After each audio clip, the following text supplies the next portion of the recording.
96% ആളുകളും അവർക്കിഷ്ടപ്പെടാത്ത ജീവിതമാണ് ജീവിക്കുന്നത്. അതേസമയം 4% ആളുകൾ മാത്രമാണ് അവർക്കിഷ്ടപ്പെട്ട ജീവിതം ജീവിക്കുന്നത്. എന്തുകൊണ്ടാണെന്ന് ചിന്തിച്ചിട്ടുണ്ടോ? നമ്മുടെ ഉള്ളിലെ വ്യക്തിത്വങ്ങളാണ് നമ്മുടെ ജീവിതത്തെ നിർണ്ണയിക്കുന്നത്. നമ്മുടെ ഉള്ളിൽ 2 വ്യക്തിത്വങ്ങളുണ്ട്. ഏതൊക്കെയാണെന്നറിയാവോ? ഒന്നാമത്തേത് ഹയർ സെൽഫ്, രണ്ടാമത്തേത് ലോവർ സെൽഫ്. ഹയർ സെൽഫിന് നമ്മൾക്ക് ഈശ്വരൻ എന്ന് വിളിക്കാം, അല്ലെങ്കിൽ വിന്നർ എന്ന് വിളിക്കാം, ഹീറോ എന്ന് വിളിക്കാം.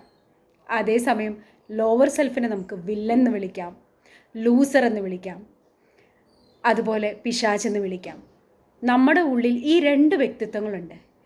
ഏത് വ്യക്തിത്വം സംസാരിക്കുന്ന ശബ്ദമാണോ നമ്മൾ കേൾക്കുന്നത്, ആ ശബ്ദത്തിനനുസരിച്ച് നമ്മൾ ജീവിതത്തെ കൊണ്ടുപോകുന്നത്, അതനുസരിച്ചിട്ടാണ് നമ്മുടെ ജീവിതത്തെ നിർണ്ണയിക്കുന്നത്.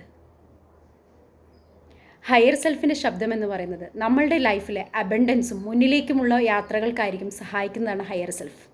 പക്ഷേ ഹയർ സെൽഫിനേക്കാൾ വളരെ ഹൈ പവറുള്ള ആളാണ് ഈ ലോവർ സെൽഫ് എന്ന് പറയുന്നത്.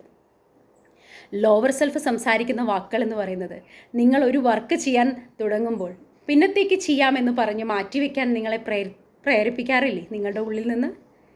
അതാണ് ലോവർ സെൽഫ്. പ്രൊക്രാസ്റ്റിനേഷൻ, അതാണ് ലോവർ സെൽഫ്. ഡിസ്ട്രാക്ഷൻസ്, അതാണ് ഈ ലോവർ സെൽഫ്. റെസിസ്റ്റൻസ്, അതാണ് ലോവർ സെൽഫ്. ആര് പറയുന്ന ശബ്ദം കേൾക്കണം എന്ന് തീരുമാനിക്കേണ്ടത് നമ്മളാണ്.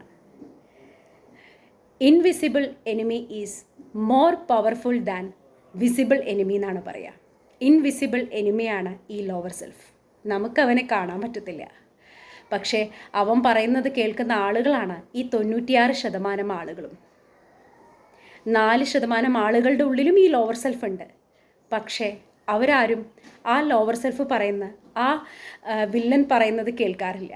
അവരെല്ലാവരും ഹീറോ പറയുന്ന കാര്യങ്ങളാണ് കേൾക്കുക. അപ്പോൾ അവരുടെ ലൈഫ് അബൻഡൻസിലേക്കും മുന്നിലേക്കും അവരുടെ ലക്ഷ്യങ്ങളിലേക്കും എത്താൻ അവരെ സഹായിക്കും. ഇന്നു മുതൽ നിങ്ങൾ ശ്രദ്ധിക്കുക, ആരുടെ ശബ്ദം നമ്മൾ കേൾക്കണം? ഹയർ സെൽഫിൻ്റെ കേൾക്കണോ അതോ ലോവർ സെൽഫിൻ്റെ കേൾക്കണോ?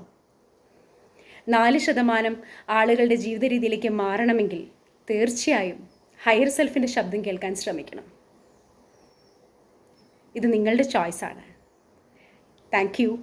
Stay happy, stay positive.